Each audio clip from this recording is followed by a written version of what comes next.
For being with us here today. When it comes to the media, the accountability that is required is simply public awareness so that we can continue to tune out those who lie, that they have burned their own reputations at the stake of perhaps this anti-Trump bias, and their ratings have in turn suffered. But what about those, Brett, around Joe Biden that perpetuated this deception? Is there any potential real accountability? Well, Will, there is accountability ahead for them. It is no coincidence that you are starting to hear stories and small leaks of people and individuals that may have been involved, utilization of the auto pin that may have been inappropriate. And keep in mind, if an individual, for example, that works in a small government office were to embezzle funds or were to manipulate or develop some scheme to, get a benefit that they weren't entitled to, we'd have no problem investigating that and then bringing them to justice. Here, the most powerful office in our country may have been manipulated by individuals that were seeking to benefit themselves or others. It absolutely should be investigated rigorously, and accountability should be the only inevitable conclusion to that investigation. You bring up embezzlement. So if there is accountability in this situation, Brett, what charges? What could be brought?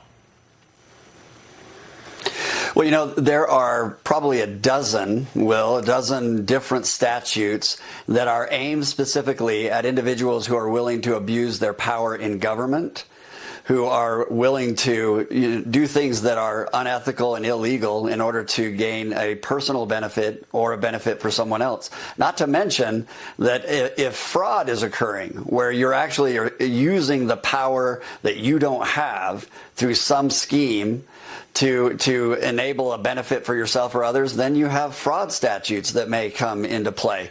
We need to know who was doing what level of manipulation, how they used the authority of President Biden while he was incapacitated, and then did it inure to the benefit of those individuals or individuals that surround them. Okay, tell me more about that. You brought up fraud. You said there's a dozen other charges, but you consistently said that inured a benefit to those individuals that would be subjected to charges. So in embezzlement, that's clear. It's a financial benefit to those. In this situation, fraud, what would you have to show would be a requisite benefit for, say, a chief of staff or maybe even a spouse or whoever it may be? What kind of benefit? Well, there are many benefits that are not necessarily just financial. We do know, though, financial benefits may have been extended. Money may have been authorized to be spent that wouldn't have otherwise without the ability to use the auto pen and manipulate the president. But there are many other benefits. You and I both saw and watched in dismay as individuals received pardons, preemptive pardons that, many argue are unconstitutional. So there are benefits that may have been given and extended through the power of the president. Do the pardons threaten to cut the conversation you and I are having off at the beginning? Like there's nowhere else to go. It's a stillbirth when it comes to potential accountability?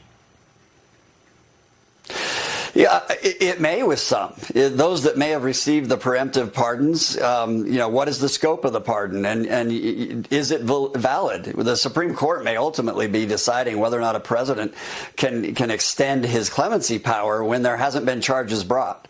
And that's a question that many argue and disagree with. So, Will, your point's a very good one. We may see individuals that avoid accountability if they were involved in that manipulation based on those preemptive pardons. Okay, so let me just say, as we wind this up, see if I fully understand. So first you figure out who is responsible for the deception, for maintaining this fraud on the American public. Then you bring charges, whether or not they may be fraud, a bunch of different potential charges. You said a dozen where they experienced benefits to themselves by deceiving the American people. Third, you bring those charges, you get a conviction, but then you have to deal with the pardon, which makes its way up to the Supreme Court to see if that has been already wiped away. Slate wiped clean, they get away with it, no accountability. Is that a flow chart? I think it is a flow chart. The one caveat being the Supreme Court may very well rule that the president doesn't have the power to extend a pardon where no crime has been alleged. All right. Fascinating conversation with real substance to it. Brett Tolman, thanks so much for bringing that to us today. Thanks, Will.